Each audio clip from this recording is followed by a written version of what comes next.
예, 마지막 한 타임 더 합니다. 그러므로 다시 말하면 본능으로 하는 사람의 지식과 지혜의 한계를 초월하여 기록된 진리의 글인 성경을 영과 생명으로 이해하고 해석하여 불완전한 인간의 관점으로 선악간 판단하던 기준이 변하여 생명이 자라면 거듭나고 생명이 자라면 자연히 이게 양심의 판단이 바꿔지게 마련이고 생각, 감정, 의지 모든 것을 보는 관점도 다 바꿔지게 된다는 게 자연. 이것은 생명률에 의한 것이지 사람이 무슨 뭐 교육하고 뭐 강요하기 위해서 이렇게 되는 게 아니죠. 마땅히 죽어야 할 죄인을 살리는 구속사의 말씀으로 재해석하여 받아들이게 됩니다. 성경을 보는 관점이 딱 바꿔지는 거예요. 이제 그럼 우주관이 바꿔지죠. 그러므로 그 영혼이 저주 율법에서 벗어나 생명과 진리의 세계인 영광의 자유에 이르게 되는 구원을 받는데, 진리와 생명의 성령을 받아 그 심령이 거듭나면 생명률에 따라 그 마음이 예민한 양심의 통제와 제한을 받는 것입니다. 이것은 내가 막 내 양심으로 막 예민하게 막 이게 막 내 생각, 감정, 의지가 막 바꿔줄 거야 그렇게 한다고 되는 게 아니에요.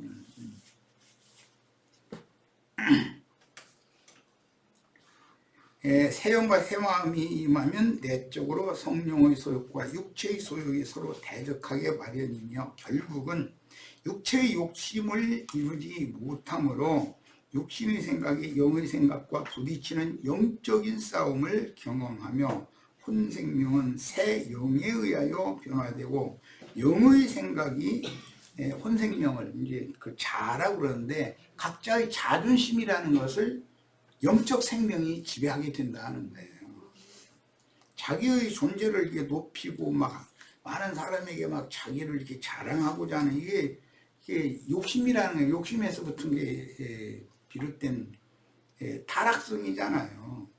이제부터는 교회 생활을 어떻게 행할 것인지를 영으로 분별하게 되고 세속교계의 생활을 자연스럽게 떠나서 진리 안에서 성령에 따라 행하는 신앙생활을 하게 마련이니, 이런 경우를 믿음으로 행하는 성도의 의로운 행위라고 말하며 이것을 어린 양의 신부에게 혼인 예복을 입도록 허락하셨다라고 표현을 해요. 혼인 예복을 입는다라는 말을 좀 설명했어요. 지금 계시록 16장은 심판에 관한 말씀인데 주로 내가 오늘 이 시간에 구원을 얻고 구원을 이루는 말씀을 강조하는 것은 심판의 말씀을 아는 것으로 마치지 말고 심판에 떨어지지 않으려면 지금 오늘 나누는 말씀이 나의 구원의 말씀이 되어져야 돼요. 이때부터는 윤리 도덕적인 선악간의 기준인 마음에 기록된 율법으로 굳어진 죽은 영의 화인 맞은 양심에 따라 나와 남의 행위를 판단하지 않고 진리에 기초한 복음을 믿는 믿음에 근거하여 자신이나 남의 죄악들이나 허물들을 볼 때 성경의 진리대로 판단을 하는 것이지 옛사람의 옳고 그름에 따라서 판단하지 않는다. 절대로. 그건 세상에서나 그 옛사람이 옳고 그름대로 판단하는, 세상에서나 통용되는 거죠. 그러므로 자신도 주님이나 세상에게 정죄받을 짓을 하지 않게 되고 타인을 옛사람의 기준으로 함부로 판단하지 못하므로 완악하고 무지한 영혼들을 불쌍히 여기는 주님의 마음을 본받음으로 자연스럽게 전도자가 되어, 전도는 억지로 할 수 없어요. 왜냐하면 천성적인 자신의 과거를 돌아보면 자신은 의롭고 거룩하신 하나님 앞에서 도저히 은혜를 받거나 용서받을 가능성이 전혀 없던 사람이었지만 오직 하나님의 자비와 은혜로 복음을 깨닫고 믿어져서 구원을 얻었다는 사실과 오늘에 이르렀다는 이 분명한 인식이 이게 지식에까지 새로워진다. 이게 새로워져야 되는 거예요. 이건 뭐 억지로 되는 게 아니죠. 그러므로 자기 잣대로 남을 함부로 정죄한다는 것은 있을 수가 없는 일이고, 이게 그리스도인은 당연히 이렇게 되는 거죠. 그 사람도 복음이 영으로 깨달아지고 마음에 믿어져 구원을 받아야 할 영혼으로 인식이 되면 무지하고 완악해진 짐승인간들이 너무 불쌍하고 세상적으로 되게 똑똑하고 잘난 사람들인데 하나님의 성령의 감동으로 깨달아서 우주의 창조와 경영되는 이치와 나라는 인생이 과연 나와 하나님과 즉 동물주와 나와의 관계나 우주 만물이라고 하는 이 세계 나라고는 우주와는 무슨 관계가 있고 이게 뭐지? 이것이 점점 폭넓게 깨달아지면 사람이 당연히 바꿔지게 돼 있어요. 관점이 바뀌니까. 예. 그래서 짐승인간들 즉 마귀에게 속아서 헛된 아집에 스스로 갇혀 교만한 언행을 하는 누구의 삶을 볼 때는 안타깝게 보이죠. 저 사람한테 어떻게 전도를 해서 저 사람도 말씀 안으로 인도를 해서 말씀이 깨달아지면 밝아질 텐데 나름으로는 똑똑한 것 같고 막 잘난 것 같은데 자기 스스로 안에 갇혀가지고 꽉 이렇게 틀에 매 있는 사람이거든요. 이것은 마귀에게 붙잡혀 있는 사람인 것이거든. 복음이 믿어져서 구속받고 영이 살리심을 받는 구원을 얻은 성도들은 지난 죄과들은 단번에 모두 다 사면을 받았으나 그 후로 이 생에 사는 동안 교회 생활을 실행하면서 혼의 구원을 이루는 과정에서 하나님의 손에 의하여 의의 말씀을 경험할 때 여러 가지 연약한 것들이 드러나고 그때마다 사탄의 참소를 민감하게 경험하게 된다. 생명이 자랄수록 이게 민감해지죠. 이제 자, 하나님은 그 사랑하시는 아들이 범한 죄악을 드러내시는데 공의로운 하나님이 그분의 의를 드러내어 사랑하시는 아들을 엄격하게 기르시는 수단으로 사탄을 보내요. 욥에게 사탄을 보낸 게 이런 거예요. 참소하게 하심으로 잘못을 깨닫고 뉘우치며 하나님께로 돌아서게 하려고 넘어지는 것을 허락하셨다. 넘어지는 것을 넘어뜨리는 자는 마귀인데 이제 유혹에 넘어지는 것은 그 마귀를 보내시는 거예요. 시험하게 하시는 것이죠. 자, 그래서 우리가 구할 것은 나로 하여금 시험에 들게 마시고 나를 은혜로 붙잡아 달라는 것을 기도할 수밖에 없죠. 인간이라는 거는 하나님 앞에는. 그래서 이제 그게 이제 회개하는 건데 그렇게 회개하고 주님을 향해서 마귀신을 버리고 참신께로 딱 돌이키면 주님께서 그 영혼을 소성시켜 준다는 거예요. 은혜를 회복시켜 준다 이 말이에요. 그러므로 거듭난 성도들이 넘어지는 것은 하나님의 의를 이루는 사랑을 배우는 과정에 일어나는 일이고 사단의 송사만 받아서 하나님의 음성 듣는 것을 두려워하여 위선적으로 자신의 죄악과 허물들을 감추려 하지 말고 정직하게 자신을 하나님 앞에 드러내놓고 용서를 구하는 믿음의 행위, 믿음으로 행한다, 성령을 따라 행한다라는 말은 이런 것을 의미하는 거예요. 예. 이런 생활을 하는 사람을 어린 양의 신부가 입을 희고 고운 세마포옷을 입는 것을 허락하셨다. 이렇게 돼 있어요. 거듭난 생명이 확실한 사람이라도 아직 그 영적 생명이 어리거나 자만에 빠질 수가 있어요. 자기 스스로에 딱 갇히는 경우가 있어요. 이제 자기 오름이 이제 자기의 그 천연적인 사람의 지식이 그를 하나님과 나 사이를 딱 가로막아 버리는 수가 있다는 거죠. 그땐 자신도 모르게 어떤 시험에 들어서 넘어질 수가 있는데 그가 비록 넘어졌을지라도 징계로 임한 어떤 사건 속에서 그 생명이 다시 회복되는 은혜를 입고 다시 일어나는 것이 필요하다. 사람은 온전케 되는 과정에서는 넘어지고 일어나고 넘어지고 일어나고를 반복하게 돼 있다는 거예요. 옛날에 한 번 넘어져서 이제 다시는 안 넘어진다. 그럴 것 같으면 얼마나 좋겠어요. 그런데 그렇게 안 돼요. 나는 이게 절대로 정신 똑바로 제가 안 넘어질 거야 하면 그 정신 똑바로 차린다고 하는 것이 넘어지는 수단이에요. 이와 같이 성도가 넘어지고 일어서는 것 자체가 그 조물주이신 주님의 손에 달린 것이니 누구에게 보내신 하나님의 징벌도 그분의 자녀를 온전한 후사로 세우려고 구원을 얻은 사람이 구원을 이루는 방법이다. 이게 구원을 이루게 하신 하나님의 방법이다. 잠언서 이제 인용했는데 읽어보겠습니다. 24장 15절 18절 악한 자요. 악한 자라는 건 마귀예요. 사탄이에요.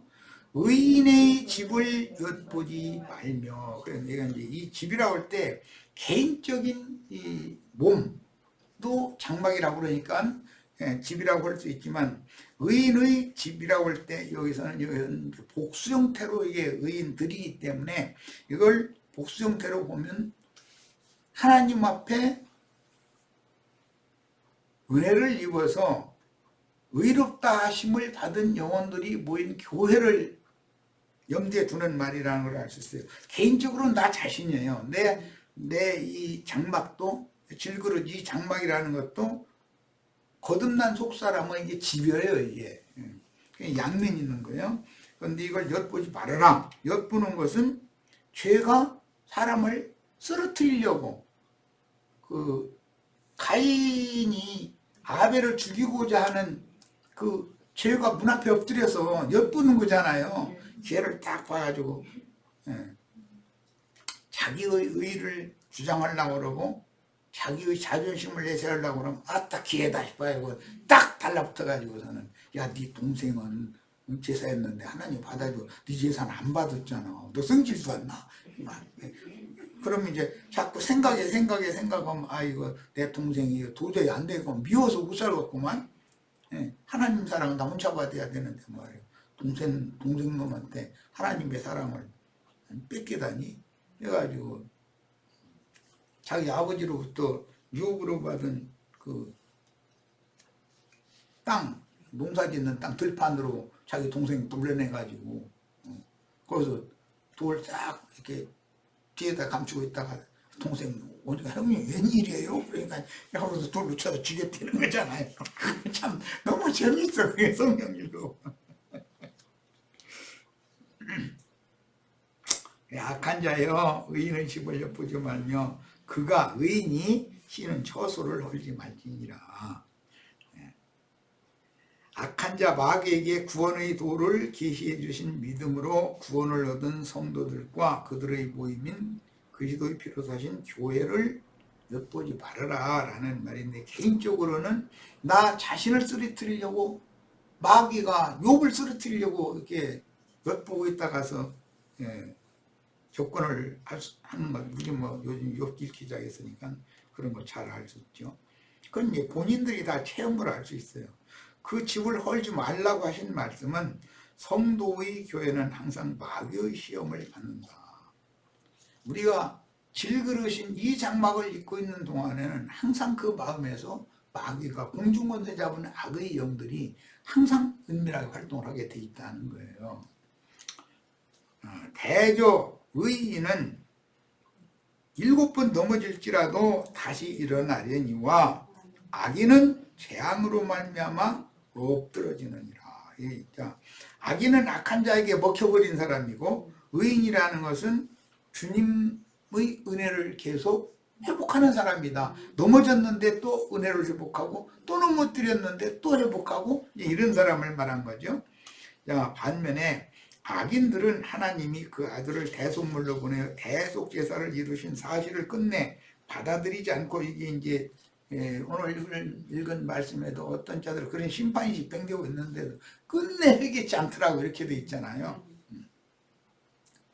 인간의 의와 선한 행위로 영광이 하나님께 나가려고 수고하는 종교인들과 모든 불신자들은 그게 마귀의 시험에 걸려 넘어진 자들이다 이거요. 그럼 자기가 마귀의 시험에 걸려 넘어졌다는 의식이 없어. 왜 그러냐, 뱀이 사람을 한번 콱 물면은 이빨을 통해서 동물을 딱 주입시키면은 정신이 없어지고 눈이 딱 안 보이는 거예요. 그게 이제 동물에 중독돼 버리는 거죠. 그럼 내가 지금 무슨 짓을 하고 있는지 자체를 모르고 자기가 너무 의롭고 너무 뭐 분명하게 인생 잘 산다 이러고 확신을 딱 그냥 뱀이 이제 그 확신이 그 집 확신을 막 늦어버리는 거죠.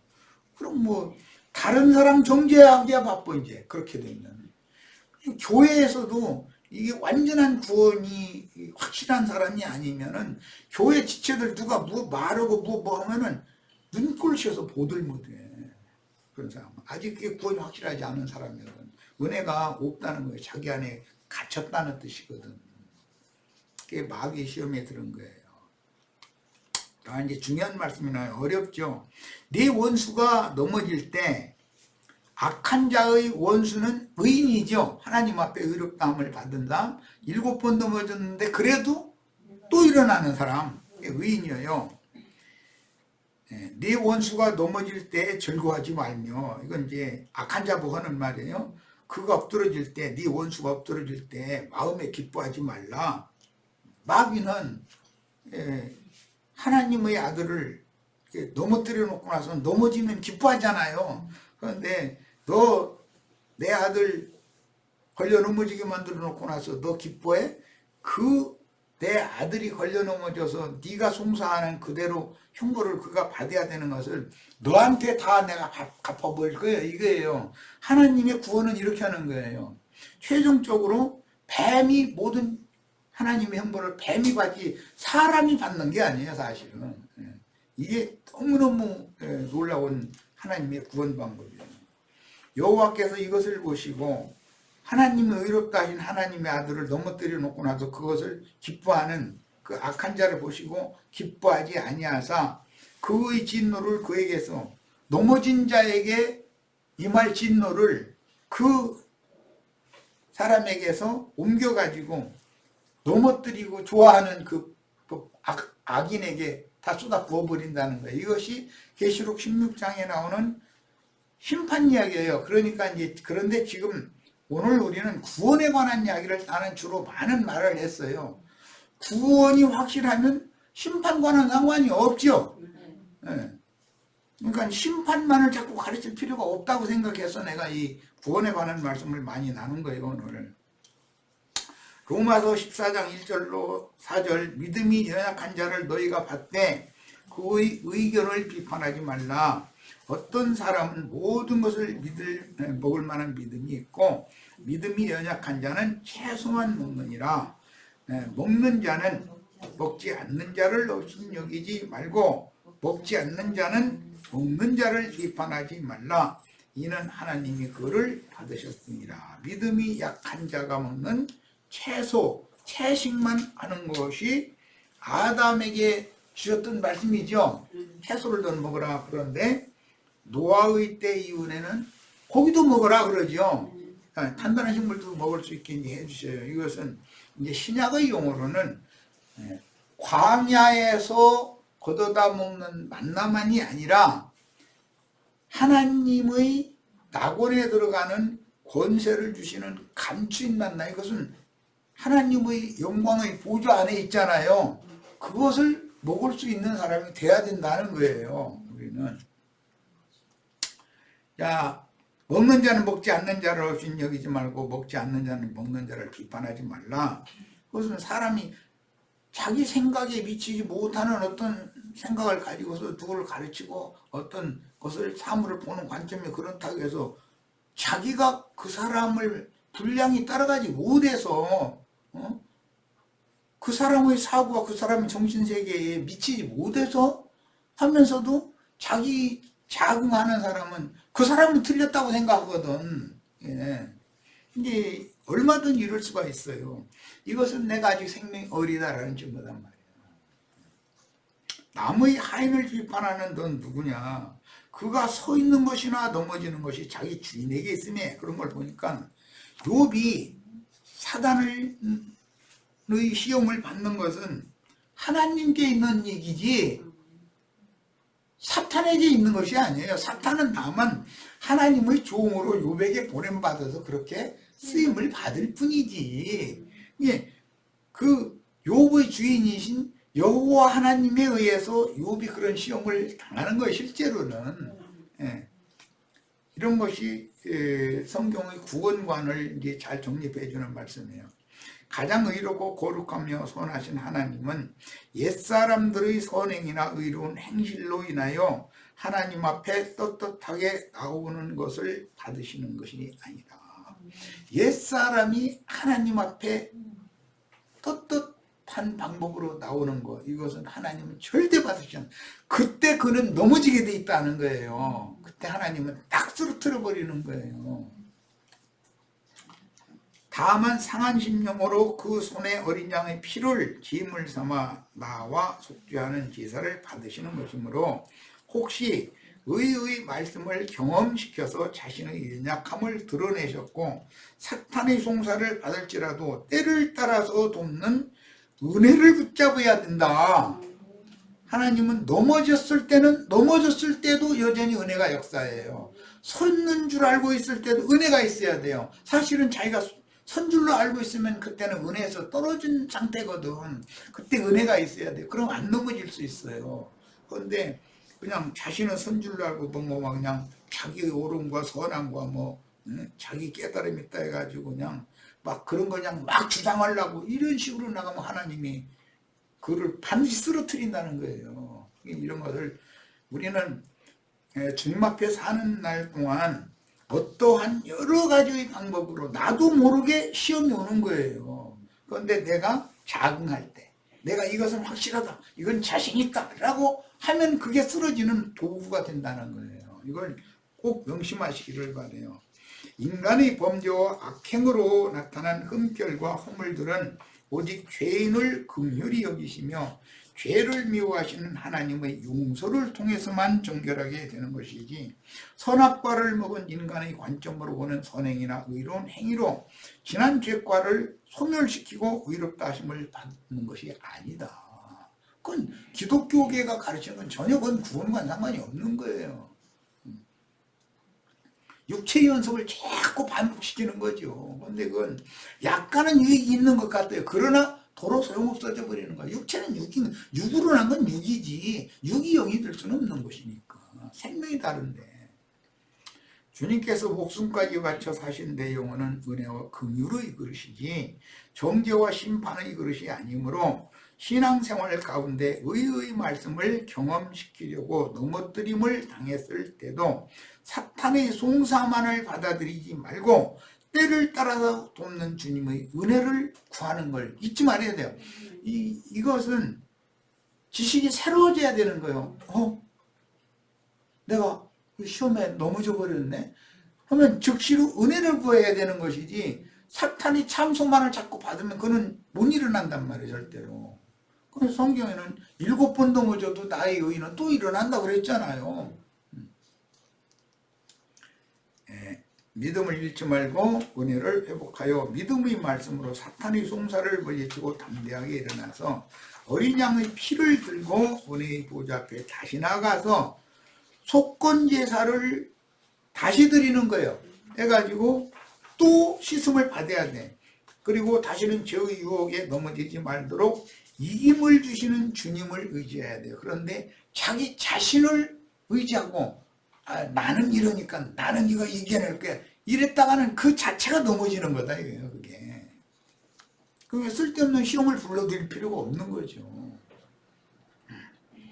어떤 경우에도 나는 하나님의 자녀이며 넘어졌을 때는 당연히 하나님의 의로운 판단에 따라 징벌을 받아야 하지만 그것은 다시 일어나서 온전케 되는 과정에서 하나님이 베푸시는 사랑의 징벌이지 그 영혼을 아주 죽여서 둘째 사망에 집어넣으려고 하는 일이 아니다 이거예요.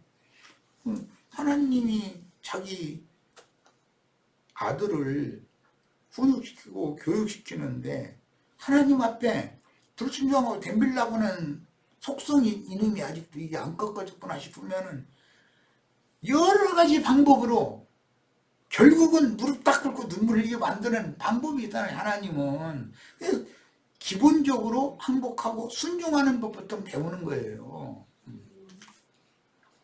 그러므로 옛사람의 생명력을 잃은 양심에 따라 사탄의 참소만 받아들여서 하나님을 떠나 숨거나 믿음에서 떨어져 지름일로가 침륜에 빠지면 은혜를 회복하기가 매우 어렵습니다. 자기의 의, 자기의 선, 여기에 대한 자긍심, 긍지심, 나는 뭘 하면 할 수 있다라고 하는, 이게 벌써 시험대다 이거예요. 그게. 나는 아무것도 할 수 없어요. 내가 뭐를 합니까? 인간이. 하나님의 그 은혜의 성령이 오셔서 나의 심령에 임재해 계셔야, 주님의 은혜가 나의 심령에 충만해야 내가 지킴을 받고 보존을 될 수 있는 것이지, 내가 나를 어떻게 할 수 있으면 지가 신이지, 지가 자기를 구원할 수 있다는 뜻이니까. 그건 세상의 종교인들이나 가르치는 얘기죠.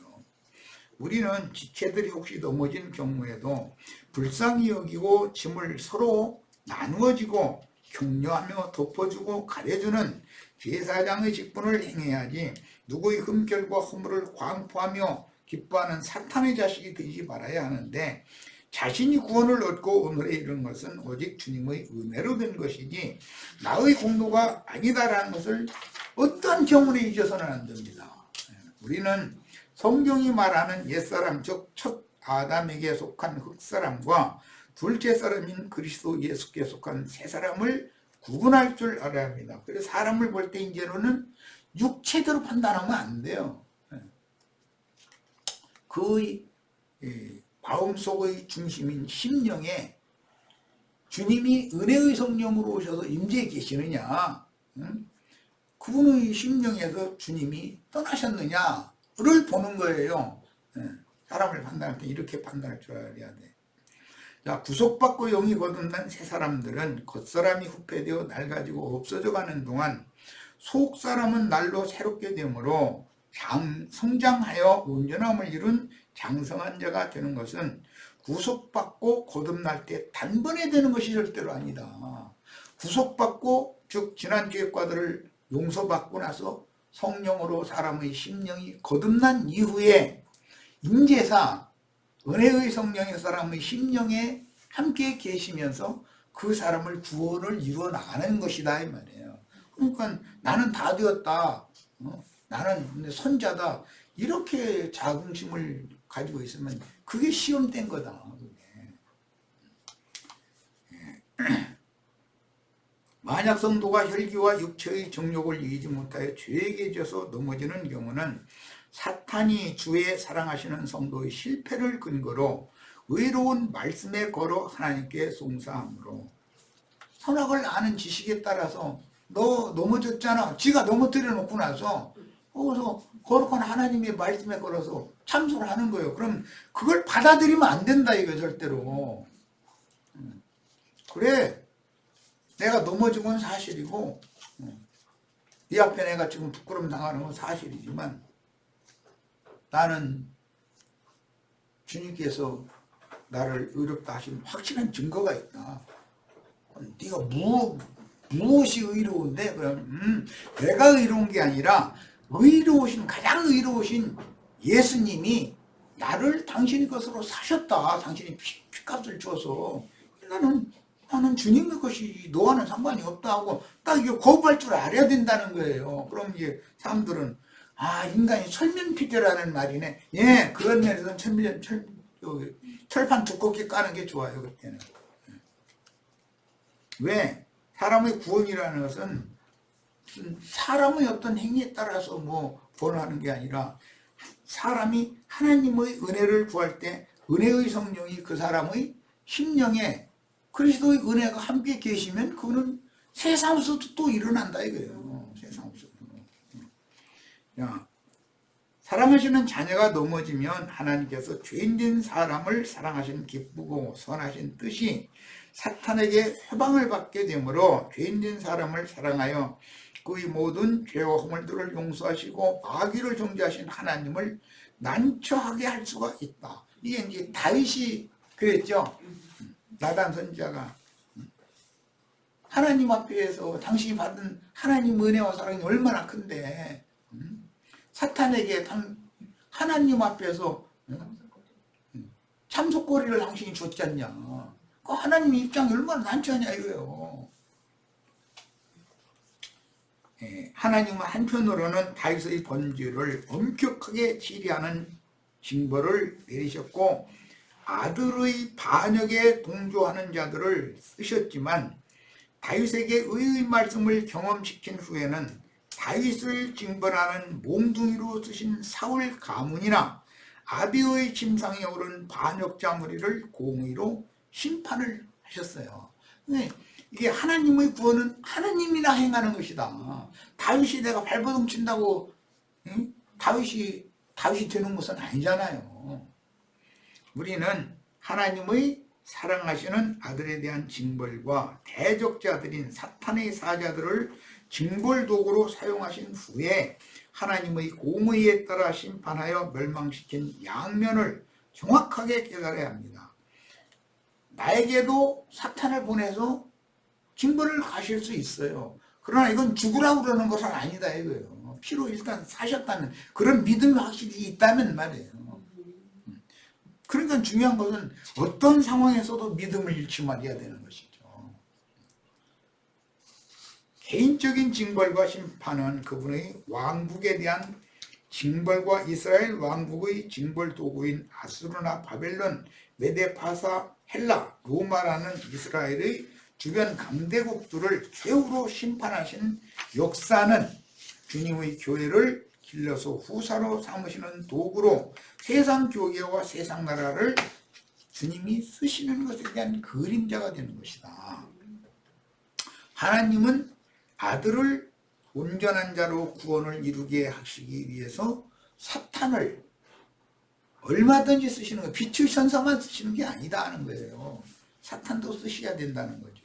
그러므로 항상 개인적인 구원과 심판은 단체적인 구원과 심판으로도 적용해야만 하나님의 뜻이 개인과 교회를 통해서 이루어져서 이스라엘 민족을 구원하는 얘기가 성경에 굉장히 많이 나오잖아요. 단체 구원을 성경은 강조한다. 그런데 그 단체 속에 나라고 하는 개인이 당연히 들어있어야 된다 이 말이에요. 이제 긍휼하심이 풍성하신 하나님이 우리를 사랑하신 사랑을 받아서 그분의 사랑 가운데서 뿌리가 박히고 토가 굳어져 능히 모든 성도와 함께 지식에 넘치는 그리스도의 사랑을 알고, 이게 이제 지식이 새로워진 사람이에요. 이렇게 알아야 되는 거예요. 그 너비와 길이와 높이와 깊이가 어떠함을 깨달아서 영으로 깨달아야 되는 거예요. 하나님의 모든 충만하신 것으로 충만하게 되어 장성한 사람이 이루어져야 됩니다. 에베소서 2장은 우리를 구속하신 하나님의 목적이 기록되었는데, 하나님의 사랑을 이루신 그리스도 안에서 건물마다 서로 연결하여 주 안에서 성전이 되어가고, 우리가 성령 안에서 하나님의 거하실 처소가 되기 위하여 그리스도 예수 안에서 함께 지어져 가느니라 라고 기록하셨으니, 곧 이게 하늘에 거하는 자들인 하나님의 장막 성전은 이렇게 세우는 거다 이거예요. 하늘에 거하는 자들은 복이 있죠. 야, 하나님의 장막 성전을, 하늘 성전을 어떻게 세우는지를 알아야 돼. 내 집 내가 짓고 거기에서 주님의 신부로, 또 주님의 종으로, 빛의 사자로, 칩천사로 또 거기에서 쓰임을 받는 거잖아요. 그러므로 일단 처음 복음을 믿어 구속 지난 날의 모든 죄들을 사면받은 사람이라도 이 육신을 벗기 전에는 항상 깨어 시험에 들지 말고 다만 악에서 구해 주실 것을 기도하며 두렵고 떨림으로 각자의 구원에만 머무르면 안 돼요. 단체, 교회의 구원으로 이것을 승화시켜야, 확대시켜야 된다. 이 사람이 온전한 사람이다 이거예요. 개인 구원에만 자꾸 집착하다 보면 속생명파처럼 엉뚱한 쪽으로 빠져버리잖아요. 그럼 나는 다 되었다 이쪽으로 빠져버리거든. 그러면 자기가 뭐가 된 줄 알고 나는 그리스도다, 나는 그다라고 이제 그 이만희 장길자 이연내 이런 사람들이 괜히 나온 게 아니에요. 나름으로는 자기가 뭐가 됐다고 생각하니까 그런 소리를 함부로 하는 거잖아요. 그것이 마귀 자식이다 이 말이에요. 구원을 이룬다는 뜻은 인간적인 선행이나 의를 행한다는 뜻이 아니고 그리스도의 사랑 안에서 장성한 분량으로 자라 온전한 사람이 된다는 뜻으로서 이 생에서 정금성의 문인, 정금성은 거룩한 성 세루살렘이죠. 하늘의 천장막이에요. 그 정금성은 하늘에 거하는 자들로서 세운 거예요. 그 정금성에는 동서남북 사방에 문들이 있어요. 이 분들이 이생의 교회다 이거예요. 베델, 하나님의 집, 이생에서 이 땅의 베델은 하늘의 문이죠. 예. 회개하고 복음이 믿어진 성도들은 당연히 어떤 사역자와 함께 어떤 교회 생활을 실행하게 되므로 성도들에게는 그 영께서 친히 인도하는 교회 생활이 각자의 구원을 이루는 조건이므로 사람의 종이 되어 기독교인으로 일생을 마치지 말고 그리스도인으로 주님의 왕국을 세우기 위해 충성을 다해야 합니다. 그러므로 새영과 새마음의 새 생명이 자라면 스스로 진리를 옳게 분별하면서 그리스도의 몸을 세우는 교회 생활을 추구하게 마련이고, 인생을 마감한 후에 음부 낙원에서 쉬다가 부활 때에는 그리스도의 심판대에 서서 그가 이 생에서 몸으로 행한 대로 진리 판단을 받는데, 그가 이 생에서 몸으로 행한 대로 판단을 받는다는 건 그가 교회 생활을 어떻게 했느냐를 말하는 거다 이 말이에요. 뭐 101호집 아줌마한테 그 맛은 없지만 좀 한 포기 줄 테니까 먹어봐 이거 그렇게 하지 말라는 게 하면 좋죠. 그런데 그렇게 하는 것은 전도를 할 수 있는 그 틀을 마련해 사람이 친밀하게 지내야 전도의 말이 나오는 거지. 어떤 사람 앞에 서면은 말이 딱 안 나오는 사람이 있어요. 그 사람은 상대방이 벌써 영이 거부한다는 것을 이쪽의 영이 알기 때문에 전도의 말이 딱 안 나와버리거든. 말하고 싶지도 않고. 자, 계시록 11장의 예언이 실현되는 상황을 소상히 기록한 말씀은 계시록 12장에서 15장에 나오고, 계시록 16장에서 지금 보여주는 일곱 대접 심판의 이상은 계시록 이제 17장에서 19장에서 실현이 되는 거예요. 예, 성경의 그 흐름에 대해서 명확한 이해가 있기를 바라요. 하나님의 심판은 반드시 그분의 집에서부터 시작이 된다. 그러니까 그분의 집인 믿는 사람인 개인적으로는 내가 그분의 집이 될 수 있고, 내가 함께하는 교회가 그분의 집이잖아요. 이게 항상 믿는 나로부터, 믿는 자들의 모임인 교회로부터 심판이 시작된다. 항상 그런 것이지 세상 나라부터 심판하는 건 아니다. 이것을 반드시 아셔야 되겠고, 계시록 16장에서 19장 사이에서는 오는 새 세상인 주와 그 그리스도의 왕국이 나타나도록 교회 시대의 마지막 때 진실한 성도들의 최종 추수 후에도 육신을 입고 이 세상에 살아남은 자들이 어떻게 되느냐, 세 갈래로 갈라진다고 돼 있어요. 하나님의 공의로운 심판을 어떻게 받게 되는지에 대하여 상세하게 기록이 되었습니다. 육에 속한 사람, hun적인 사람, 영적인 사람 이게 나눠지죠. 하늘 성전에 들어갈 수 없는 땅의 사람들 중에도 영적인 사람이 있죠. 우리는 땅에 있지만 영적인 사람들이잖아요. 그들은 하늘에 거하는 자들의 사실은 그 영은. 자, 그래서 영적인 사람들은 어린 양의 장막, 오른편 양이 될 수가 있고, 혼적인 사람들은 바깥에서 헤매고 다니는 사람들일 것이고, 육적인 사람들이 영양불마다 던져들 거니까 당연히 이렇게 세 부류로 나눠지게 돼 있다. 사람이 영과 혼과 몸으로 돼 있기 때문에 그런 거예요. 자, 그 다음에 어린아이 신자들은, 육성이 남은 어린아이 신자들은 그 천년이 차이까지는 다시 살아나지 못하기 때문에 신부의 성인 정금성에 들어갈 수가 없으며, 살아서 그날을 맞은 신자들도 육신에 있는 신자들은 바깥 어둠에 버려둠을 당하여 짐승 때를 몸으로 경험하고 나서 불 가운데서 겨우 구원을 얻으면 새 땅의 백성이 되는 거겠죠. 이제 하나님의 하늘의 장막 성전에 못 들어가는 때가 왔으니까, 육신에 있는 어린 신자들은 흰 구름 속으로 추수하시는 인자께 데려감을 받아 미가엘의 군대가 될 수 있습니다. 그러니까 16장이 오기 전에 이게 해결이 돼야 되는 얘기예요. 미가엘의 군대가 될 수 없으며 어린 양이 서서 신부로 맞아주실 하늘의 시온산에 올라간 희고 고운 세마포를 입은 어린 양의 신부인 14만 4천 수에 가입되어 정금성에 들어갈 수도 없습니다. 그러니까 16장에까지 땅에 살아남아 있으면 안 되는 거죠. 자, 여기까지서 이제 오늘 집을 모두 마칩니다.